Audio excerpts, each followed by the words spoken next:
Saya Nadia Nisa Putri dengan NIM 84 ingin menjelaskan pendahuluan dari jurnal yang kelompok kami ambil, yaitu pengujian penggunaan dan kegunaan pendidikan genetika berbasis web alat untuk penyakit Parkinson studi metode campuran.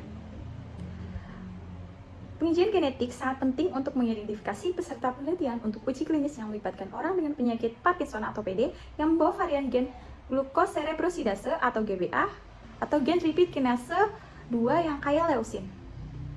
Penyakit Parkinson atau PD adalah penyakit neurodegeneratif kedua yang paling umum dan penyakit neurologis yang tumbuh paling cepat di seluruh dunia. Terbatasnya ketersediaan tenaga profesional yang terlatih dalam konseling genetik merupakan hambatan utama untuk meningkatkan pengujian. Selanjutnya, kita akan membahas tentang tujuan dari penelitian ini, yaitu sebagai alternatif dari konseling genetik dan mengembangkan alat pendidikan genetika berbasis web untuk melakukan pengujian penggunaan dan kegunaan untuk mendapatkan umpan balik dari pemangku kepentingan guna meningkatkan imaging PD. Yanti dengan NIM K1A022048. Metode yang digunakan yang pertama kali yaitu adalah pengembangan website dan pengujian ketergunaan yang mana dilakukan sesuai dengan pedoman desain web dan ketergunaan berbasis penelitian yang dilakukan oleh DHS atau Department of Health and Human Services United States. Dan untuk website tersebut kemudian dikategorikan menjadi kategori primer dan kategori sekunder berdasarkan kepentingannya atas masukan dari para konselor dan juga para dokter. Untuk konten primer tersebut akan disajikan melalui rekaman audiovisual, sedangkan untuk konten sekunder akan dibuat satu atau lebih slide termasuk teks, visual, dan rekaman audiovisual. Semua konten tersebut diorganisir dalam prototipe situs web berfidelity tinggi menggunakan platform Wix.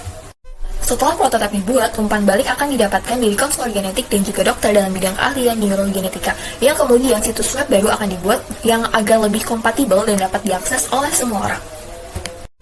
Hingga akhirnya di dalam final version web tersebut didapatkan video genetik dasar yang terbagi menjadi 2 video dari total 6 video dengan rentang 51 sampai 92 detik. Dan juga dengan flash scan count dalam indeks di bawah 9. Tahap selanjutnya ialah pengujian pengguna, yang mana pengujian pengguna ini dilakukan dengan wawancara terstruktur dengan menjawab pertanyaan mengenai penggunaan internet secara umum, penggunaan email dan internet untuk informasi kesehatan, serta pengetahuan tentang genetika, penyakit Parkinson, dan tes genetik yang kemudian data hasil wawancara tersebut dimasukkan ke dalam RIDK. Prototype kemudian diberikan kepada peserta wawancara sehingga didapatkan umpan balik mengenai penilaian kegunaan, penilaian kejelasan, dan komentar secara menyeluruh. Tahap selanjutnya ialah ada pengujian ketergunaan. Iterasi kedua dari imaging PD ini dibuat setelah meninjau hasil pengujian pengguna sebelumnya. Untuk menguji ketergunaan, wawancara video terstruktur ini dilakukan di mana peserta menjawab pertanyaan tentang penggunaan internet, mengakses halaman web tanpa batasan waktu, dan berbagi layar agar evaluator dapat mengamati. Kemudian, instruksi diberikan agar peserta untuk dapat berinteraksi dengan semua aspek halaman. Umpan balik kemudian akan diperoleh dari pertanyaan-pertanyaan terbuka untuk setiap halaman. Tahap selanjutnya ialah analisis, di mana dalam penelitian ini statistik deskriptif disajikan. Rencana analisis konten kualitatif dikembangkan sebelumnya. Data dikumpulkan dalam lembar kerja tanpa identifikasi. 3 evaluator kemudian memeriksa data secara independen untuk mengidentifikasi tema kunci per halaman web untuk penyedia dan pasien penyakit Parkinson dengan mengutamakan tema berdasarkan kepentingan atau frekuensi. Evaluator kemudian bertemu untuk mencapai konsensus tentang kunci tema tersebut itu. Lalu usulan perubahan situs web ini akan dibuat setelah semua tema dibahas oleh para evaluator.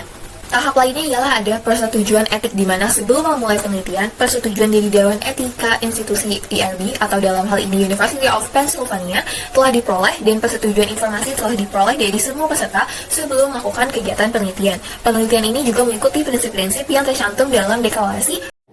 Baik, perkenalkan, nama saya Syifa Nur Sabrina dengan NIM K1A022087.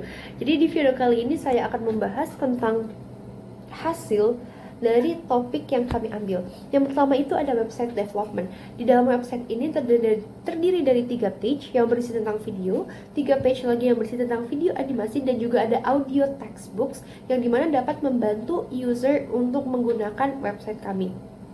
Nah, di dalam website ini juga terdapat informasi penting dan memiliki prioritasnya tersendiri, yaitu ada 2. Yang pertama ada konsep primer, dan yang kedua itu ada informasi sekunder. Lantas apa aja sih nih yang termasuk ke dalam konsep primer?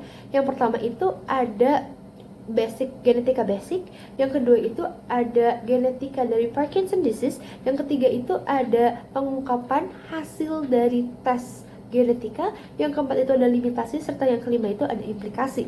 Lantas apa saja yang termasuk ke dalam informasi sekunder?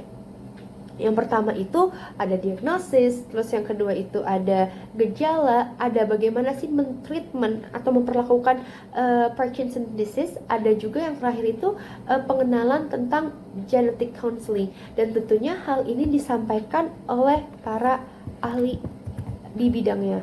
Nah, yang kedua itu ada user testing. Nah, user testing itu berisi review tentang user experience, tentang pengalaman pengguna menggunakan website kami. Nah, di dalam user experience, user testing ini kita memiliki 3 domain. Yang pertama itu ada content, ada function, dan ada appearance. Nah, di dalam user testing ini nantinya kami akan menggunakan itu sebagai alat atau bahan evaluasi untuk mengembangkan website yang lebih baik lagi, seperti itu. Nah, di dalam user experience itu dan user testing itu berisikan tentang penilaian, seperti bagaimana user itu menilai demografik dari website tersebut, bagaimana appearance dari website tersebut. Nah, yang terakhir di sini tuh ada kelebihan serta kekurangan dari website kami. Yang pertama, kelebihannya itu adalah website ini dikembangkan oleh para ahli genetika, ahli neuroscience, sama ahli counseling genetik. Nah, yang kedua itu website kami itu dikembangkan melalui pedoman DHHS untuk pengujian pengguna dan pengujian kegunaan, sehingga sampel yang digunakan itu dilipat gandakan setiap fase untuk jenis penelitian ini. Nah, adapun keterbatasan dari website ini adalah kita hanya fokus kepada pengujian variasi yang telah ditargetkan. Jadi memang adanya keterbatasan dalam generalisasinya, adanya keterbatasan dalam beberapa sampel. Sekian penjelasan dari saya. Terima kasih. Wassalamualaikum warahmatullahi wabarakatuh. Selanjutnya kesimpulan yang akan disampaikan oleh saya, Nela Fitriani dengan NIM 27. Jadi kesimpulan pada artikel ini yaitu pengujian penggunaan untuk tinjauan konten dan pengujian kegunaan yang telah menginformasikan penyempurnaan pada Imagine PD ini untuk mengembangkan alat pendidikan genetika yang berfokus untuk pengujian GBA dan LRK2. Perbandingan interferensi berdasarkan informasi pemangku kepentingan ini dengan pendekatan konseling telegenetik standar dengan konselor genetik yang mengukur kepuasan, dampak, dan pemahaman.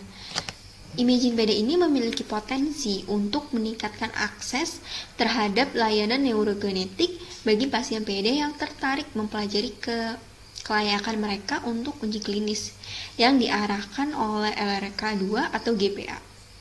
Sekian, terima kasih.